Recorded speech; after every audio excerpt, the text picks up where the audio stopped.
Hello सांग माने आपण मानकु आजिर इम्पोर्टाट क्लास को स्वागत। आज यही क्लास रे अछि ओडिया ग्रामर सीरीज। आमे देखिबा ओडिया ग्रामर सीरीज रो आज होची पार्ट 1 वीडियो आपण मानक पई जेउटा टीचिंग एग्जाम पई OTT JT ET OSSTT SSB RST पई अत्यंत उपादेय। यह छड़ा आरआई एआरआई अमीन एसएफएस आईसीडीएस पई मध्ये यह उपयोगी होई परिबो। फॉरेस्टर फॉरेस्ट गार्ड आपण जे कोनसी एग्जाम देउ थांतु ना कहीं ओडिया ग्रामर सीरीज आपण मानक पई मोस्ट इम्पोर्टेंट। तेणु Odia grammar series part wise आमे आनी जिवा ताले जोटा भल भल क्वेश्चन को बासी मु नै आसी आज पार्ट 1 वीडियो। तेणु जो माने आम Odia learning academy YouTube channel को सब्सक्राइब करना दया करी सब्सक्राइब करंतु, लाइक करंतु, कमेंट करंतु एवं निश्चित भाव में शेयर गोटे गोटे कर दियंतु। ताहले चलंतु डेरी न करी आरंभ करिबा आजिर प्रश्न।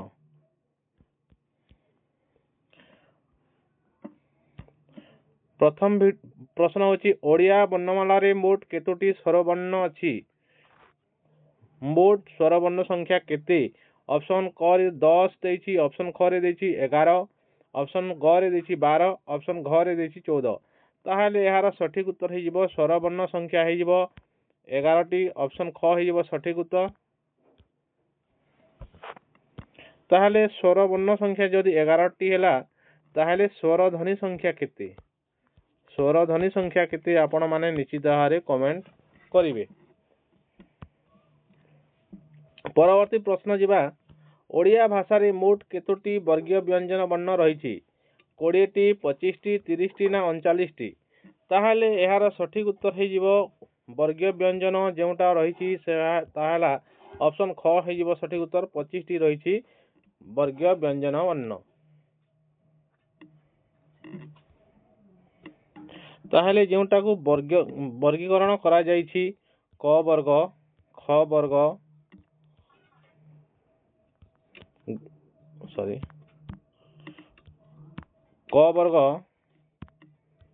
क वर्ग रे रहिछि 5 टी क रु उ पर्यंत,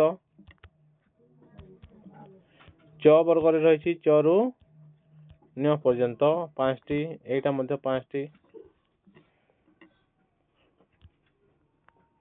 ट वर्ग रे रहिछि ट रु ण पर्यंत, त वर्ग रे रहिछि त रु न पर्यंत एवं प वर्ग रे रहिछि प रु म पर्यंत। ताहले एटी जो 5टी वर्ग रहिछि एई 5टी वर्ग रे 5 टी रहिछि ए परि भाव रे 25 टी रहिछि। 5 टी वर्ग रु 25 टी व्यंजन वर्ण रहिछि। ताहले क रु म पर्यंत होछि वर्गीय व्यंजन वर्ण। एटा हला 25 टी हेजिबो सठिक उत्तर। ताहले परवर्ती प्रश्न जिबा जेउ शब्द गुड़िक संस्कृत भाषा सहित संपूर्ण समान ताहाकू केउ शब्द कहा जाई थाए? संस्कृत सहित सम्मान। ताहले यार सठिक उत्तर हेजिबो देखिबा कोन हेबो। ऑप्शन क रे देछि तत्सम, ऑप्शन ख रे देछि तद्भव, ऑप्शन ग रे देछि देशज, ऑप्शन घ रे देछि वैदेशिक। ताहले देखंतु तत्सम कोन? तत्सम ताहा सहित समान। ताहा सहित समान अर्थात यह संस्कृत सहित समान को बुझाउछि। ताहले संस्कृत सहित समान एटा हला संस्कृत सहित समान। तद्भव तत् जोग भव तद्भव। तद्भव अर्थात संस्कृत ताहार ठारू उत्पत्ति। ताहा एटा काहा को बुझाउछि ना संस्कृत। संस्कृत ठारू उत्पत्ति जोटा हेछि बा परिवर्तित होई जोटा आसी ताहा हला तद्भव शब्द। ताहले तत्सम शब्द एवं तद्भव शब्द। देश शब्द हला जोटा आम देश रे लोकलोचन रे चली आसी। वैदेशिक हला जो बाहर देशर शब्द गुड़िक जेपरि अरबिक, इंग्राजी, फारसी ए सब शब्द। ताहले ए जो अछि तत्सम होछि तत् सहित समान अर्थात संस्कृत सहित समान। तेणु ऑप्शन क हेजिबो सठिक उत्तर। तद्भवर उदाहरण देवा यदि नदीटा जदि हेला तत्सम शब्द, नदी हेला तत्सम शब्द नदी, किंतु तद्भव शब्द हेला नई, नई हेला तत्सम शब्द।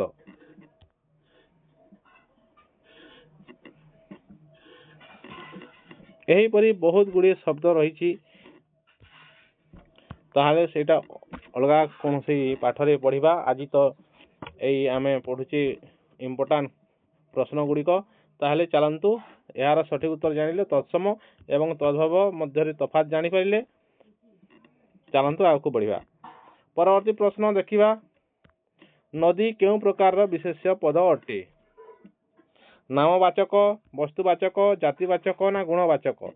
ताहले यार नदीटा नदी गोटे जातिवाचक। जदि नदी जातिवाचक, जातिवाचक अंडर रे कौन आसी थाए नामवाचक। ताहले नामवाचक नदी कौन कौन हेबे? गंगा नदी, जमुना, महानदी ए सब कौन हेबे? ए सब गोटे गोटे नदीर नाम। किंतु ए सब कौन एटा हेबो नामवाचक। किंतु नदी हो जातिवाचक जेहेतु नदी समूह को बुझाउछि। यार अंडर रे गंगा, जमुना, सरस्वती रही। तेणु यार सठिक उत्तर हो जातिवाचक। जदि एठारे गंगा देता, जमुना दे था ताहले सेटा होइतांता नामवाचक। ठीक अच्छे। ताहले यार सठिक उत्तर है जातिवाचक। परवर्ती प्रश्न को जीवा। जो पद विशेष्य पदर परिवर्ते व्यवहृत होता है ताकू कौन कहा जाए? विशेष्य पदर परिवर्ते जोटा व्यवहृत होता है ताकू कौन कहा जाए? ऑप्शन क रे विशेषण, ऑप्शन ख रे सर्वनाम, ऑप्शन ग रे अव्यय, ऑप्शन घ रे क्रिया। ताहले देखंतु विशेषण कौन करे? विशेष्य को विशेषित करिथाए, तांकर परिवर्तन रे व्यवहृत होई न थाए।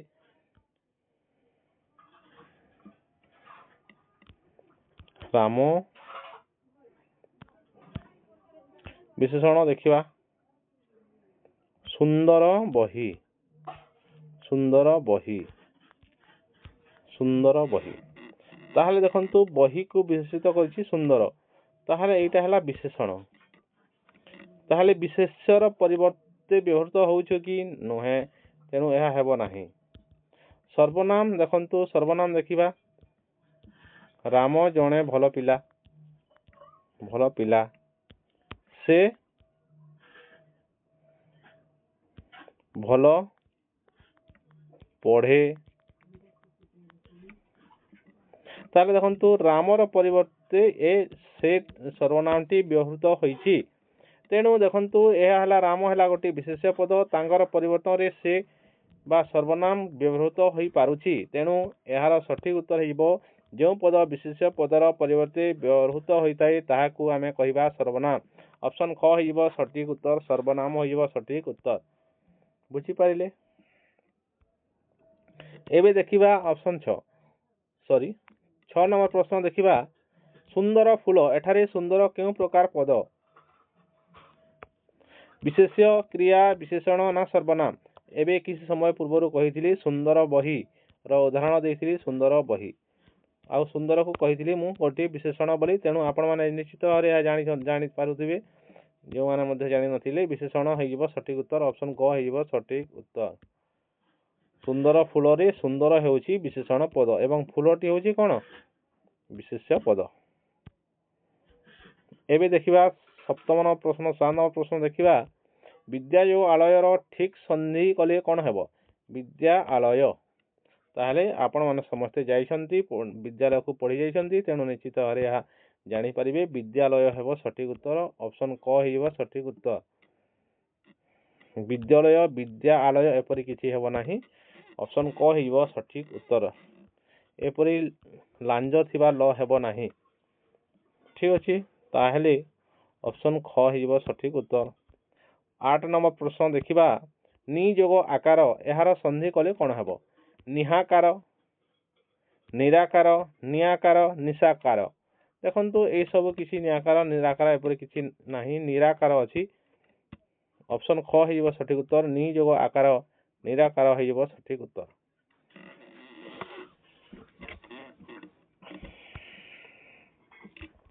परवर्ती प्रश्न देखिबा नंबर 9 नंबर प्रश्न प्रतिदिन शब्दटी केउ समासर उदाहरण?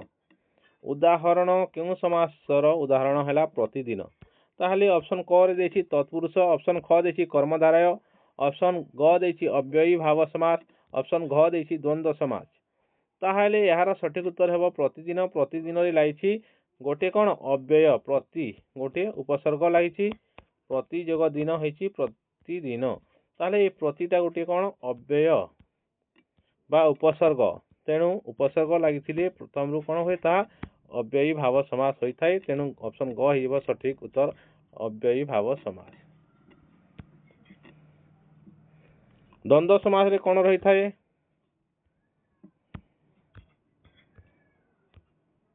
ओ लगी थाए मझिरे ओ लागे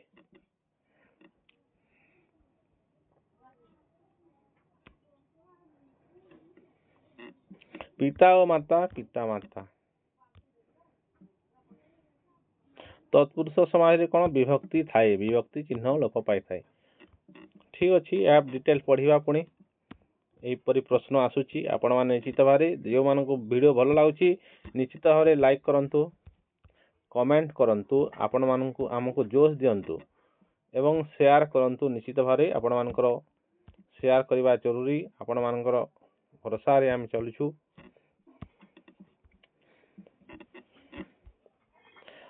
10 नंबर प्रश्न देखिबा पिता माता केउ समास अटे 9 नंबर प्रश्न उत्तर कहिथिली 9 नंबर प्रतिदिन हो जिवो अव्ययी भाव समास ताहले 10 नंबर प्रश्न देखिबा पिता माता केउ समास अटे द्विगु द्वंद्व बहुब्री एवं कर्मधारय एबे कहिथिली पिता माता हला पिता ओ माता पिता माता परि होइची ओ टी अछि एठारे ओ थिले कोन होय या द्वंद्व समास होइते ऑप्शन ख हिबो सठिक उत्तर एवं एही द्वंद्व समास रे उभय पदर प्राधान्य रही थाए पिता मध्य प्राधान्य रहउची मातार मध्य प्राधान्य रहउची तेणु एपरि प्राधान्य थिले ता द्वंद्व समास होई आपण माने समस्त जानि छंती ताले यार सठिक उत्तर हेबो ऑप्शन ख द्वंद्व समास जो मान धातु सहित परवर्ती प्रश्न देखिबा धातु सहित प्रत्यय युक्त होई गठित शब्द को कोन कहा जाय गोटे धातु परे जदि प्रत्यय लागिछि एवं सेईटा नुआ शब्द गठन करूछि ताहेले सेई गठित शब्द को केउ शब्द कहा जिवो धातु सहित प्रत्यय युक्त होई जदि नुआ शब्दटी गठन हला ताहाको कोन कहा जिवो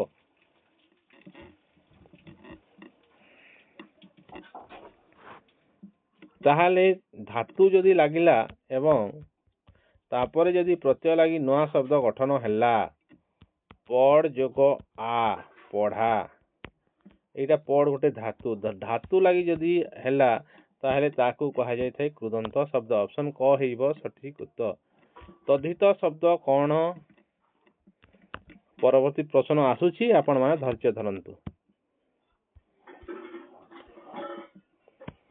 परवर्ती प्रश्न शब्द सहित प्रत्यय युक्त होई गठित नूतन शब्द को कोन कहा जाय ताहले प्रथमे शब्द रहिबो शब्द परे प्रत्यय रहिबो आकार रहिबो शब्द परे प्रत्यय युक्त होई जदि नूतन शब्द गठित हला ताहाकू कोन कहा जाय कृदंत कहा जाय संधि कहा जाय ना तद्धित ना रूढ़ी आपण कहंतु सांग माने आपण मान ए शब्द सहित प्रत्यय युग हेले केउ शब्द गठित होई थाए जदि धातु सहित प्रत्यय युक्त होई कृदंत शब्द गठन हला ए किसी समय आगरु कहिथिली ताहा हेले शब्द सहित जदि प्रत्यय युक्त हला ताहाले केउ शब्द गठन हेबो आपण माने कहि दियंतु ताहले एहार सठिक उत्तर हेला तद्धित हेबो सठिक उत्तर जदि धातु सहित प्रत्यय युक्त हला एवं नूतन शब्द गठन हला सेटा हला कृदंत शब्द एवं शब्द सहित धातु युक्त होई जदि नूतन शब्द सहित जदि प्रत्यय युक्त होई नूतन शब्द गठित होची ताहा कुहा जाय तद्धित शब्द ताहाले ए तद्धित शब्दर उदाहरण देखिबा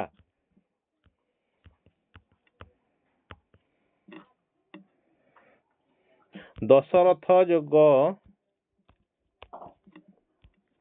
इ दासरथी हेबो सठिक उत्तर दशरथ जोग इ दासरथी ताहले एटा कोन हला एटा दशरथ गोटे शब्द एवं एथिरे प्रत्यय युक्त होई नूतन शब्द गठित हला ताहले एटा गोटे तद्धित एवं तद्धितर बहुत उदाहरण अछि आपण माने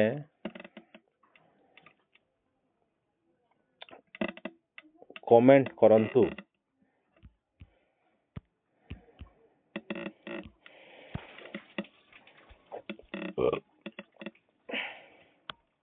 ଓଡ଼ିଆ ଭାଷାରେ ମୋଟ କେତୋଟି ଉପସର୍ଗ ରହିଛି? ଉପସର୍ଗ ବା ପୂର୍ବ ପ୍ରତ୍ୟୟ ଯାହାକୁ କୁହାଯାଏ କେତୋଟି ରହିଛି? 15, 20 ନା 22 ନା 25? ଆପଣମାନେ କମେଣ୍ଟ କରନ୍ତୁ। ଆପଣମାନଙ୍କ କମେଣ୍ଟ ଅପେକ୍ଷାରେ ଅଛି। ଦେଖୁଛି କିଏ ପ୍ରଥମେ କମେଣ୍ଟ କରୁଛନ୍ତି। ଓଡ଼ିଆ ଭାଷାରେ ମୋଟ କେତୋଟି ଉପସର୍ଗ ରହିଛି?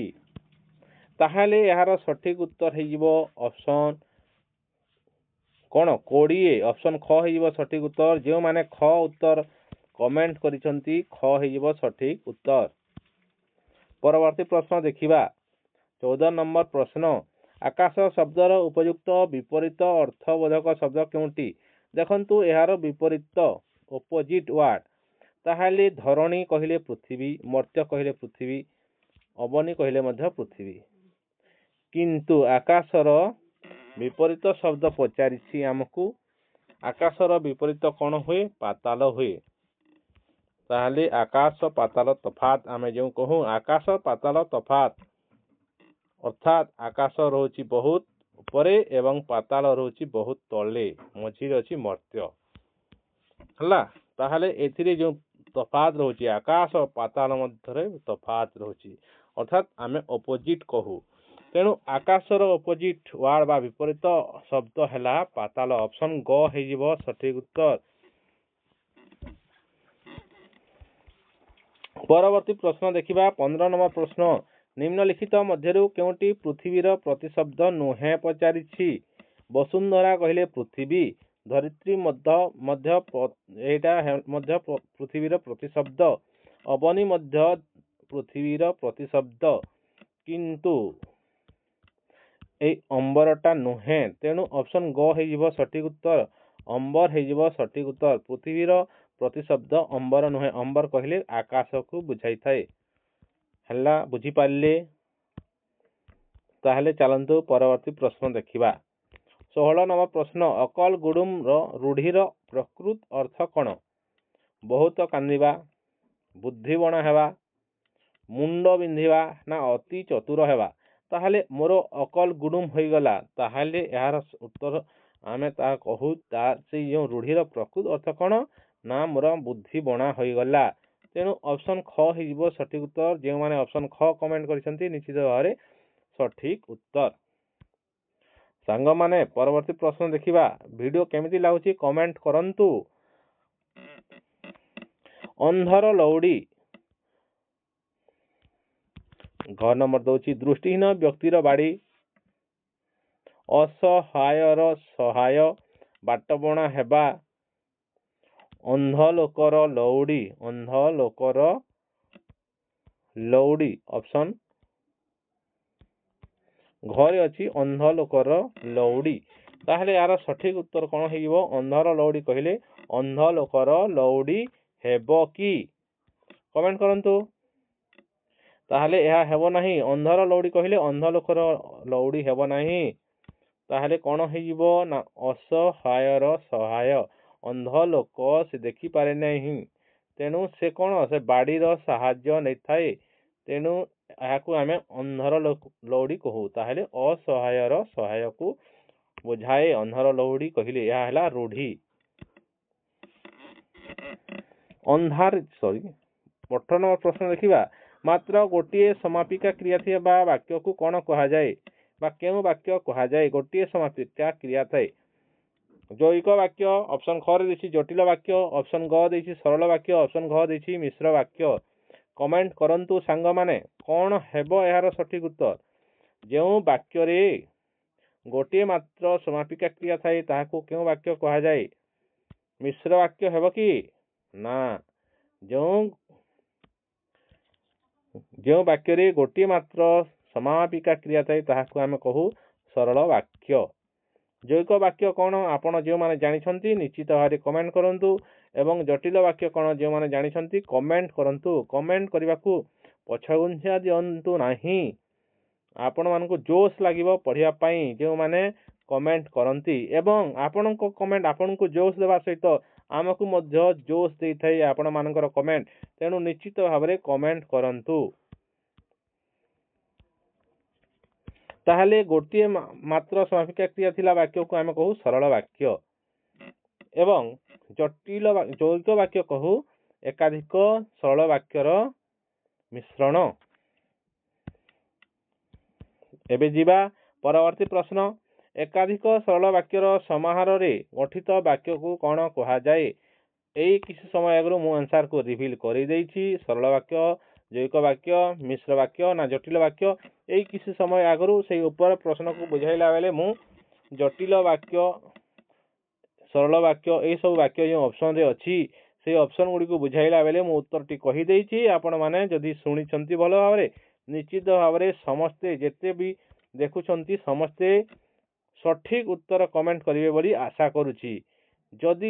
ଯଦି ଆପଣମାନେ ସଠିକ ଭାବରେ ମୋର କଥା ପଢ଼ୁଛନ୍ତି ତାହେଲେ ମୁଁ ପ୍ରିଭିୟସଲି କହିଛି କାହାକୁ କୁହାଯାଏ ଏଇ ବାକ୍ୟ ଯେଉଁଥିରେ ଏକାଧିକ ସରଳ ବାକ୍ୟ ମିଶିଥାଏ କେଉଁ ବାକ୍ୟ କୁହାଯାଏ ମୁଁ କହିଛି। ତେଣୁ ଆପଣମାନେ ଯଦି ଭଲ ଭାବରେ ଶୁଣିଥିବେ ନିଶ୍ଚିତ ଭାବରେ ସଠିକ ଉତ୍ତର କମେଣ୍ଟ କରିବେ। ଦେଖୁଛି କେତେ ଲୋକ, କେତେ ଜଣ ସାଙ୍ଗ ସଠିକ ଉତ୍ତର କମେଣ୍ଟ କରୁଛନ୍ତି।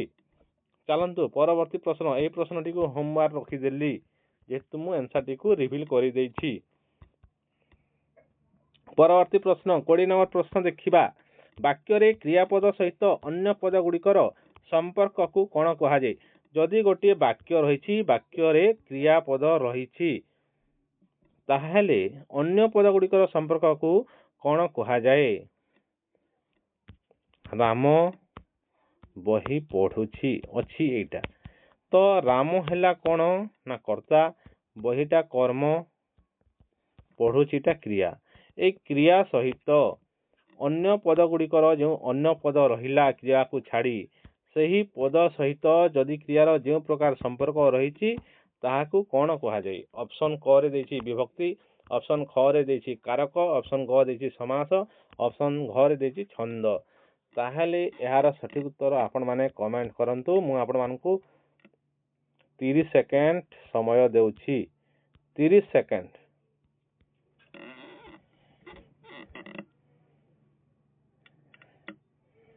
ତାହେଲେ ଏହାର ସଠିକ ଉତ୍ତର ହେଇଯିବ। କିଏ କିଏ କମେଣ୍ଟ କଲେ? ଯେଉଁମାନେ ଅପସନ କ, ଅପସନ ଗ, ଅପସନ ଘ ଦେଇଛନ୍ତି ସେମାନେ ରଙ୍ଗ। ତାହେଲେ ଯେଉଁମାନେ କମେଣ୍ଟ କରିଛନ୍ତି ଅପସନ ଖ କୁ କାରକକୁ ସଠିକ ଉତ୍ତର ବୋଲି ଦେଇଛନ୍ତି ସେମାନେ ଏଇ ପ୍ରଶ୍ନରେ ଜିତିଗଲେ। ତାହେଲେ ତାଙ୍କର ଉତ୍ତର ରହୁଛି, ସଠିକ ଉତ୍ତର ରହୁଛି କ'ଣ? ଅପସନ ଖ। 20 ନମ୍ବର ପ୍ରଶ୍ନର ଖ ଅପସନ ହେଲା କାରକ ହେଇଯିବ ସଠିକ ଉତ୍ତର। କ୍ରିୟାପଦ ସହିତ ଯେଉଁ ଅନ୍ୟ ପଦ ଗୁଡ଼ିକର ସମ୍ପର୍କକୁ କାରକ କୁହାଯାଏ। ପରବର୍ତ୍ତୀ ପ୍ରଶ୍ନ ଦେଖିବା। 21 ନମ୍ବର ପ୍ରଶ୍ନ। ଗଛରୁ ପତ୍ର ପଡ଼ିଲା। ଏଠାରେ ଗଛରୁ କେଉଁ କାରକ? ଗଛରୁ ଯଦି ପତ୍ର ପଡୁଛି, ଦେଖନ୍ତୁ ଏବେ କହୁଥିଲି କ୍ରିୟା ସହିତ କ'ଣ ଅନ୍ୟ ପଦର ସମ୍ପର୍କ ରହିଥାଏ, କ'ଣ ତାହାକୁ କୁହାଯାଏ କାରକ। ତାହେଲେ ଏଇ ପଡ଼ିଲା ସହିତ ଯେଉଁ ଗଛରୁଟା ରହିଲା ତାହା ସହିତ କେଉଁ ପ୍ରକାର ସମ୍ପର୍କ ରହିଛି ସେଥିରୁ ଆମେ ଜାଣିପାରିବା କାରକ କ'ଣ। ତାହେଲେ ଏହାର ଅପସନ ଦେଇଛି କର୍ତ୍ତା କାରକ, ଅପସନ କ ରେ ଦେଇଛି କର୍ତ୍ତା କାରକ, ଅପସନ ଖ ଦେଇଛି କରଣ କାରକ, ଅପସନ ଗ ଦେଇଛି ଉପାଦାନ କାରକ, ଅପସନ ଘ ଦେଇଛି ସମ୍ପ୍ରଦାନ କାରକ। ତାହେଲେ ଗଛରୁ ପତ୍ର ପଡ଼ିଲାରେ ଏହାର ସଠିକ ଉତ୍ତର କ'ଣ ହେବ ଆପଣମାନେ କମେଣ୍ଟ କରନ୍ତୁ। 30 ସେକେଣ୍ଡ ସମୟ ଦେଲି। ଗଛରୁ ଦେଖନ୍ତୁ ଗଛ ଅଛି, ଗଛଟିଏ ଅଛି ଏବଂ ଏହି ଗଛରୁ ପତ୍ର ବହୁତ ଗୁଡ଼ିଏ ରହିଛି ଏବଂ ଏହି ଗଛରୁ ପତ୍ରଟି ତଳରେ ପଡୁଛି। ପଡ଼ିଲା, ହଁ ପଡ଼ିଲା, ତଳେ ପଡ଼ି ସାରିଲାଣି। ତାହେଲେ ଏଇ ଗଛରୁ ପତ୍ର ପଡ଼ିଲା କେଉଁ କାରକ ହେବ? ତାହେଲେ ଏହାର ସଠିକ ଉତ୍ତର ହେବ କର୍ତ୍ତା କାରକ ହେବ ନାହିଁ, କରଣ କାରକ ହେବ ନାହିଁ, ଉପାଦାନ ଏବଂ ସମ୍ପ୍ରଦାନ ହେବ ନାହିଁ, ଉପାଦାନ କାରକ ହେବ ସଠିକ ଉତ୍ତର। ତାହେଲେ ଅପସନ ଗ ହେଇଯିବ ସଠିକ ଉତ୍ତର। ବିଚ୍ୟୁତି ଅର୍ଥରେ ଉପାଦାନ କାରକ ହୋଇଥାଏ। ତେଣୁ ଗଛରୁ ପତ୍ରଟି ବିଚ୍ୟୁତି ଲାଭ କରୁଛି ଏବଂ ପଡ଼ି ଯାଉଛି, ଖସି ପଡୁଛି, ତେଣୁ ଏହାର ସଠିକ ଉତ୍ତର ହେଇଯିବ ଉପାଦାନ କାରକ। ଅପସନ ଗ ହେଇଯିବ ସଠିକ ଉତ୍ତର। ଏଇ ଗଛରୁଟା କ'ଣ? ଗୋଟିଏ ଉପାଦାନ କାରକ। ଦେଖନ୍ତୁ ଏଇ କିଛି ସମୟରେ କହିଥିଲି ଏଇ ଯେଉଁ ପଡ଼ିଲା ଏଇଟା ଆମର ଏଇ ଅନ୍ୟ ପଦ ସହିତ ଯେଉଁ ସମ୍ପର୍କ ରହିଛି ତାହାକୁ କାରକ କୁହାଯାଏ। ताहले गछरु सहित तांगर कोन संपर्क रही उपादान कारक। जदि पत्र कहिबा पत्र क्यों कारक हेबो ना पत्रटी हेबो कर्म कारक।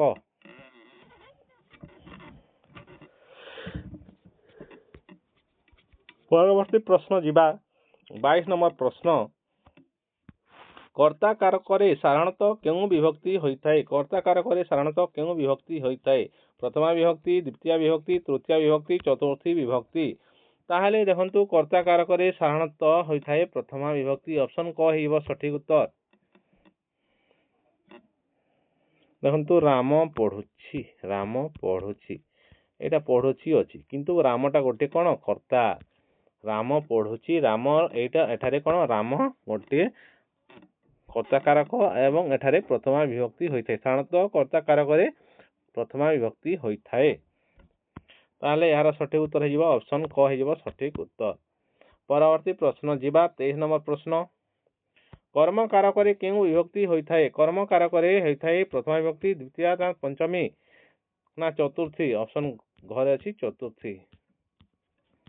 ताहले कर्म कारकरे साधारणतः कोन होइथाय ना द्वितीय विभक्ति होइथाय। तो यार संस्कृत रे गोटे सूत्र अछि कोन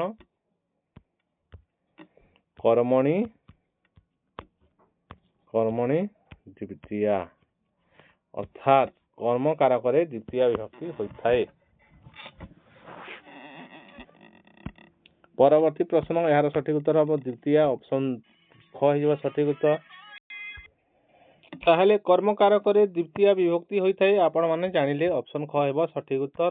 परवर्ती प्रश्न जीवा दांडी वृत्तरे प्रत्येक पादरे अक्षर संख्या केते थाए। दांडी वृत्तर प्रत्येक पादरे अक्षर संख्या केते थाए 9, 12, 14 ना निर्दिष्ट नुहे। कमेंट करंतु। ताहले यार सठिक उत्तर हेजिबो ऑप्शन घ निर्दिष्ट नुहे हेजिबो सठिक उत्तर। जे माने घ उत्तर दैचंती सठिक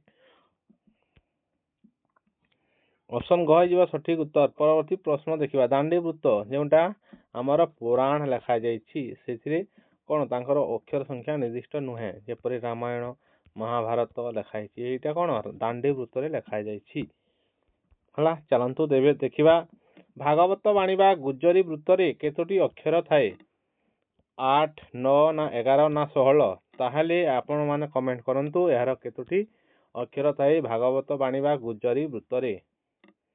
ताहले यार सठिक उत्तर हेबो जे माने ख दैछंती सठिक उत्तर ऑप्शन ख हेजिबो सठिक उत्तर। 9 टी अक्षर थाए बा याकू नवाक्षरी वृत्त मध्य कहा जाय। नवाक्षरी वृत्त जेउटा हमर ओडिया भागवत जगन्नाथ दास को ओडिया भागवत नवाक्षरी वृत्त रे बा गुज्जरी वृत्त भागवत बाणी रे लिखा जायछि। ओडिया भागवत जगन्नाथ दासंक बुझी पाइले ना बुझी पाइलेनी। ताहले यार सठिक उत्तर हेबो ऑप्शन ख। परवर्ती प्रश्न देखिबा 26 नंबर प्रश्न देखिबा गोटे शब्द एकाधिक अर्थ प्रकाश कले सेठारे क्यों अलंकार होय। गोटे शब्द यदि एकाधिक अर्थ प्रकाश करूची सेठारे अलंकार क्यों अलंकार होय। देखंतु अलंकार प्रश्न आसीछि। ऑप्शन क रे अछि जमज ऑप्शन बा जमक ऑप्शन ख रे अछि श्लेष। देखिबा कोनटा हेबो जमक श्लेष उपमा एवं रूपक। ताहले जदि उपमा एवं उपमान मध्यरे उपमेय एवं उपमान मध्यरे अभेद कथित होइथाय ताहले ताहाला रूपक। जदि तुलना करा जाय ताहाला उपमा। जमक रे कोन होइथाय कोन सेई आद्य बा प्रांतरे बाचे कौन सी जगह रे शब्द गुड़िक जमक धरी थाए बा लागी लागी रही थाए ताहाकू कहा जाय जमक। जेपरि बरजी बरसे दुई मानस बरजी बरसे अमेध्य ग्रास एपरि भाव तेणु यही जमक मध्य हेब नाही। तेणु श्लेष अलंकार हेइबो सठिक उत्तर। जेउठारे जदि गोटे शब्द एकाधिक अर्थ प्रकाश करूची सेठारे श्लेष अलंकार होइथाए। उदाहरण स्वरूप श्लेष अलंकार आमर हेबो कोन पानी ग्रहणरू बुझी अछु काली स्वभावे तुम्भे उदार। ବାହୁଲ୍ୟ ମାତ୍ର କହୁଅଛୁ ଆମେ ମୁନି କନ୍ୟା ହେଉ ତାର। ଏଠାରେ ପାଣି ଗ୍ରହଣ ଅର୍ଥାତ୍ ଦୁଷ୍ମନ୍ତଙ୍କୁ ଶକୁନ୍ତଳା ଯେଉଁ ପାଣି ଦେଇଛନ୍ତି ପିଇବା ପାଇଁ ସେଇ ପାଣି ଗ୍ରହଣରୁ ଆମେ ବୁଝିଛୁ। ଆଉ ଗୋଟେ ଅର୍ଥ ଥିଲା ଯେଉଁ ପାଣି ଗ୍ରହଣ ଅର୍ଥାତ୍ ବିବାହ, ଦୁଷ୍ମନ୍ତ ଶକୁନ୍ତଳାଙ୍କ ବିବାହ କଥା ମଧ୍ୟ ପାଣି ଗ୍ରହଣରୁ ବୁଝା ଯାଉଛି। ଏବଂ ଏଠାରେ ତେଣୁ ଏହି ପାଣି ଗ୍ରହଣ ୱାର୍ଡଟି ଦୁଇଟି ଅର୍ଥ ବୁଝାଉଛି। ତେଣୁ ଏହା ହେଇଯିବ ଶ୍ଲେଷ ଅଳଙ୍କାର। ଆଉ ଗୋଟିଏ ଯେପରି ଶ୍ଲେଷର ଅଛି ବାବୁ ନାକସିରି ଦାନ ଯୋଗ୍ୟ ଯେସାକୁ ବିହର କାନନ କର ଆଲିଙ୍ଗନକୁ। ବାବୁ ନାକସିରି ଏହି ଯେଉଁ ନାକସିରି ବା ନାକର ସିରିକୁ କାଟିଦେବା କଥା କହିଛନ୍ତି।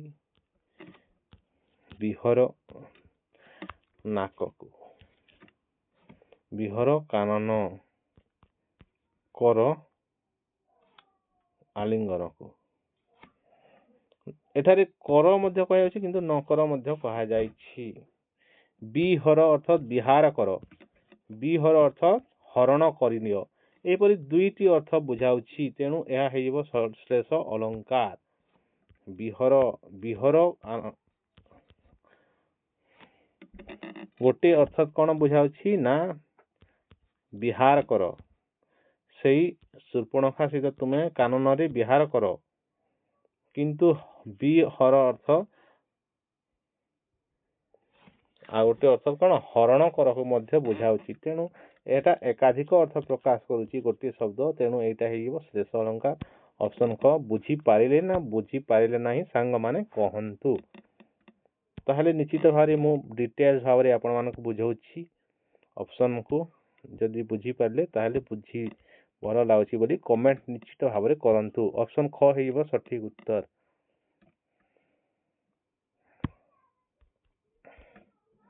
ଏବେ ଦେଖିବା ଉପମେୟ ଏବଂ ଉପମାନ ମଧ୍ୟରେ ଯଦି ଅଭେଦ କଳ୍ପନା କରାଗଲେ କେଉଁ ଅଳଙ୍କାର ସୃଷ୍ଟି ହୋଇଥାଏ।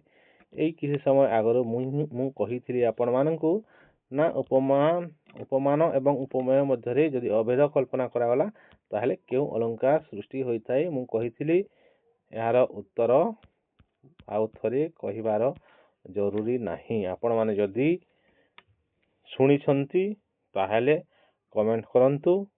ଯଦି ଶୁଣି ନାହାନ୍ତି ତାହେଲେ ଟିକେ ଆଗକୁ ଯାଇକି ଦେଖି ନିଅନ୍ତୁ ଏବଂ ଉପମାନ ଏବଂ ଉପମେୟ ମଧ୍ୟରେ ଯଦି ଅଭେଦ କଳ୍ପନା କରାଗଲେ କେଉଁ ଅଳଙ୍କାର ହୋଇଥାଏ ଆପଣମାନେ ଜାଣନ୍ତୁ। ଆଉ ଥରେ ମୁଁ କହିପାରିବି ନାହିଁ। ତେଣୁ ଏହା ହେଲା ଆପଣମାନଙ୍କ ପାଇଁ ଗୋଟିଏ ହୋମୱାର୍କ। ପରବର୍ତ୍ତୀ ପ୍ରଶ୍ନ ଦେଖିବା 28 ନମ୍ବର ପ୍ରଶ୍ନ। ଅପମାନ ଶବ୍ଦରେ କେଉଁ ଉପସର୍ଗ ବ୍ୟବହୃତ ହୋଇଛି? ଅପମାନରେ ଦେଖନ୍ତୁ ଦେଖିବା ଅପମାନ ଅଛି। ତାହେଲେ ଅପସନରେ କଣ ଅଛି? ଅପମାନରେ ଆ ପ୍ରତ୍ୟୟ ବ୍ୟବହୃତ ହୋଇଛି କି?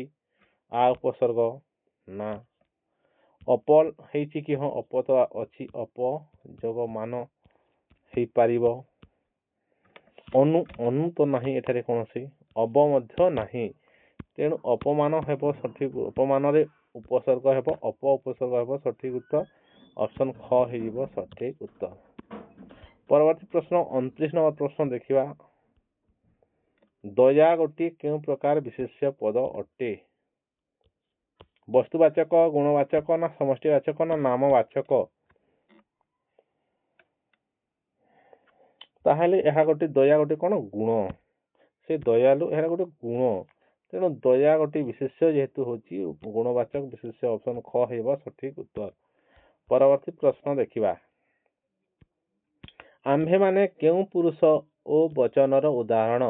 ଆମ୍ଭେମାନେ ଏହି ଯେଉଁ ଶବ୍ଦଟି ଅଛି ଏହା କେଉଁ ପୁରୁଷ ଏବଂ କେଉଁ ବଚନ? ଆମ୍ଭେମାନେ ଦେଖନ୍ତୁ ନିଶ୍ଚିତ ଭାବରେ ବହୁ ବଚନ ହୋଇଥିବ। ତାହେଲେ ଏକ ବଚନକୁ ଏବଂ ଏକ ବଚନ ଯେତେ ଅଛି କାଟିଦେବା, ଏହା ହୋଇପାରିବ ନାହିଁ। ଆମ୍ଭେମାନେ ଦ୍ୱିତୀୟ ପୁରୁଷ ନୁହେଁ, ତେଣୁ ଏହା ମଧ୍ୟ କଟିଯିବ। ଏହା କୌଣସି ମୁଁ ତୁମେ ସେ ଆସେ ନା ତିନୋଟି ପ୍ରଥମ ପୁରୁଷ ଏବଂ ଦ୍ୱିତୀୟ ପୁରୁଷ ଉତ୍ତମ ପୁରୁଷ ତୃତୀୟ ପୁରୁଷ ଏଇଟା ତାହେଲେ ଆମ୍ଭେମାନେ ହେବ କେଉଁ ପୁରୁଷ ନା ଏହା ହେବ ପ୍ରଥମ ପୁରୁଷ ବହୁବଚନ ହେବ ସଠିକ ଉତ୍ତର ଅପସନ ଖ ହେଇଯିବ ସଠିକ ଉତ୍ତର।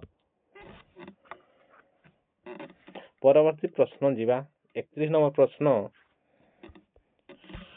ଯେଉଁ କ୍ରିୟାର କୌଣସି କର୍ମ ନଥାଏ ତାହାକୁ କେଉଁ କ୍ରିୟା କୁହାଯାଏ?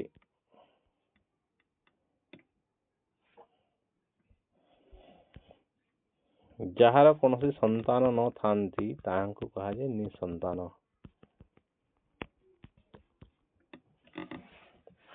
ତାହେଲେ ଯେଉଁ କ୍ରିୟାର କୌଣସି କର୍ମ ନଥାଏ ନିକର୍ମା କୁହାଯିବ କି କୁହାଯିବ ନା ନାହିଁ ଆପଣମାନେ କମେଣ୍ଟ କରନ୍ତୁ। ତାହେଲେ ଅପସନ ହିସାବରେ ଯିବା ଯେଉଁ କ୍ରିୟାର କୌଣସି କର୍ମ ନଥାଏ ତାହାକୁ ଆମେ ଅକର୍ମକ କ୍ରିୟା କହିବା। ଅପସନ ଖ ରେ ଯେଉଁମାନେ ଉତ୍ତର ଦେଇଛନ୍ତି ଏହା ହେଲା ସଠିକ ଉତ୍ତର। ଯେଉଁ କ୍ରିୟାର କର୍ମ ଥାଏ ତାହା ହେଲା ସକର୍ମକ ଯେଉଁ କ୍ରିୟାର ଦୁଇଟି କର୍ମ ଥାଏ ତାହା ହେଲା ଦୁଇ କର୍ମକ ଏବଂ ଅପସନ ଘ ପ୍ରେରଣାର୍ଥକ କ୍ରିୟା କେଉଁଟା ମୁଁ କହିବି ନାହିଁ ଆପଣମାନେ ଦେଖିବେ ଏବଂ କମେଣ୍ଟ କରିବେ ହୋମୱାର୍କ। ପରବର୍ତ୍ତୀ ପ୍ରଶ୍ନ ଯିବା ତାହେଲେ ଏହାର ସଠିକ ଉତ୍ତର କେଉଁଟା ହେଲା ନା ଯେଉଁ କ୍ରିୟାର କୌଣସି କର୍ମ ନଥାଏ ତାହା ହେଲା କ'ଣ ଅକର୍ମକ ହେଲା ସଠିକ ଉତ୍ତର। 32 ନମ୍ବର ପ୍ରଶ୍ନ ଦେଖିବା ବିଦ୍ୱାନ ଶବ୍ଦର ସ୍ତ୍ରୀଲିଙ୍ଗ ରୂପ କ'ଣ ହେବ? ତାହେଲେ ବିଦ୍ୱାନୀ ନୁହେଁ ବିଦ୍ୱାନା ନୁହେଁ ବୈଦୁଷୀ ନୁହେଁ ତାହେଲେ ଅପସନ ଖ ହେବ ସଠିକ ଉତ୍ତର ବିଦୁଷୀ ହେଇଯିବ ସଠିକ ଉତ୍ତର। ବିଦ୍ୱାନର ସ୍ତ୍ରୀଲିଙ୍ଗ ହେବ ବିଦୁଷୀ। ପରବର୍ତ୍ତୀ ପ୍ରଶ୍ନ ଦେଖିବା ଓଡ଼ିଆ ଭାଷାରେ ବଚନ କେତେ ପ୍ରକାର? 2 3 4 5 ତାହେଲେ ଏହାର ସଠିକ ଉତ୍ତର ହେଇଯିବ 2 ହେଇଯିବ ସଠିକ ଉତ୍ତର। ଯେଉଁମାନେ 2 ବା ଅପସନ କ କମେଣ୍ଟ କରିଛନ୍ତି 33 ର ଅପସନ କ କମେଣ୍ଟ କରିଛନ୍ତି ସଠିକ ଉତ୍ତର। ଓଡ଼ିଆ ଭାଷାରେ ବଚନ 2 ପ୍ରକାର ଗୋଟିଏ ହେଲା ଏକ ବଚନ ଆଉ ଗୋଟେ ହେଲା ବହୁ ବଚନ। ଠିକ ଅଛି ତାହେଲେ ଓଡ଼ିଆ ଭାଷାରେ ବଚନ କେତେ ପ୍ରକାର ନା 2 ପ୍ରକାର କ'ଣ କ'ଣ ନା ଏକ ବଚନ ଏବଂ ବହୁ ବଚନ।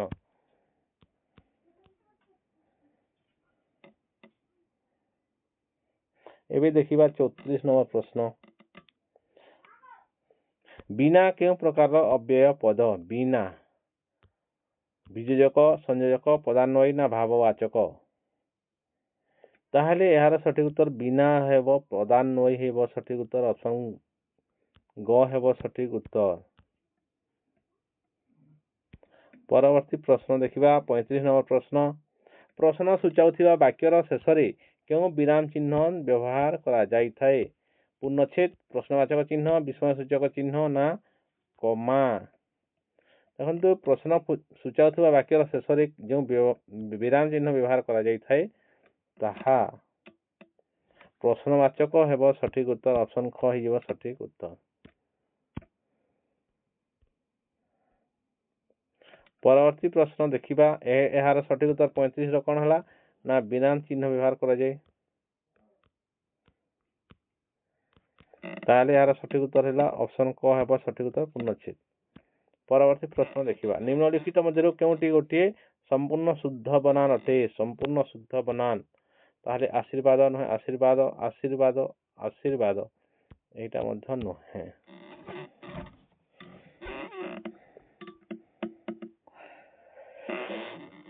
ତାହେଲେ କେଉଁଟା ଶୁଦ୍ଧ ବନାନ ଅଛି ତାହେଲେ ଅପସନ ଖ ହେବ ସଠିକ ଉତ୍ତର ଆଶୀର୍ବାଦ ହେବ ସଠିକ ଉତ୍ତର। ପରବର୍ତ୍ତୀ ପ୍ରଶ୍ନ ଦେଖିବା ଆବାହନ ଶବ୍ଦର ସଠିକ ବିପରୀତ ଶବ୍ଦ କେଉଁଟି? ପ୍ରତ୍ୟାହ୍ୱାନ ବିସର୍ଜନ ନିମନ୍ତ୍ରଣ ନା ଆଗମନ? ତାହେଲେ ଏହାର ସଠିକ ଉତ୍ତର ହେବ ବିସର୍ଜନ ଅପସନ ଖ ହେଇଯିବ ସଠିକ ଉତ୍ତର।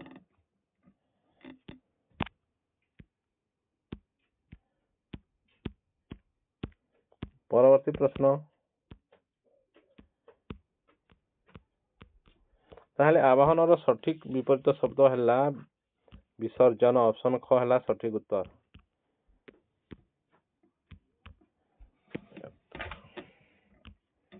परवर्ती प्रश्न देखिबा तुलसी दुई पत्ररु बासे एही लोकवाणी अर्थ कौन तुलसी दुई पत्ररु बासे एही लोकवाणी अर्थ कौन तुलसी गछ लगाइबा पिला दिनु गुण जणाइबा सुगंध वितरण करिबा ताहले यार सठिक उत्तर है पिला दिनरु गुण जना पड़िबा ऑप्शन ख हेइबो सठिक उत्तर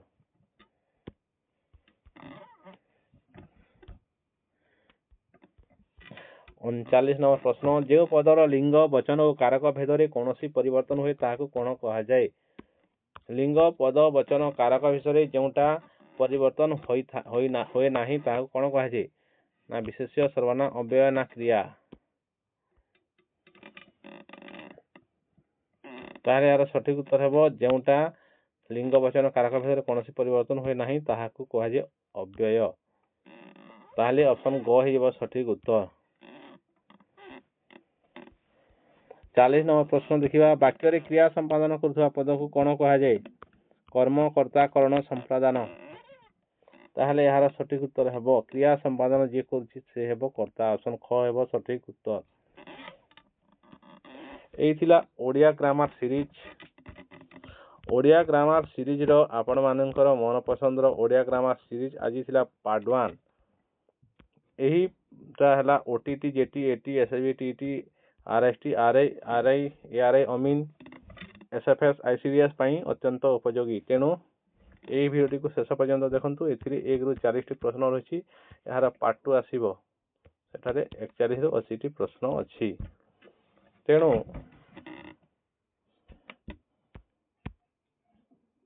जो माने आम चैनल को सब्सक्राइब करना एजाए ओडिया लर्निंग एकेडमी को सब्सक्राइब कर दिंतु लाइक करंतु कमेंट करंतु एवं शेयर निश्चित भारे गोटे गोटे कर दिंतु वीडियो भल लगी निश्चित भाव कमेंट करेंगे तेणु आपण मैंने एत बेले पर्यंत देखि आपण मानक बहुत बहुत बहुत धन्यवाद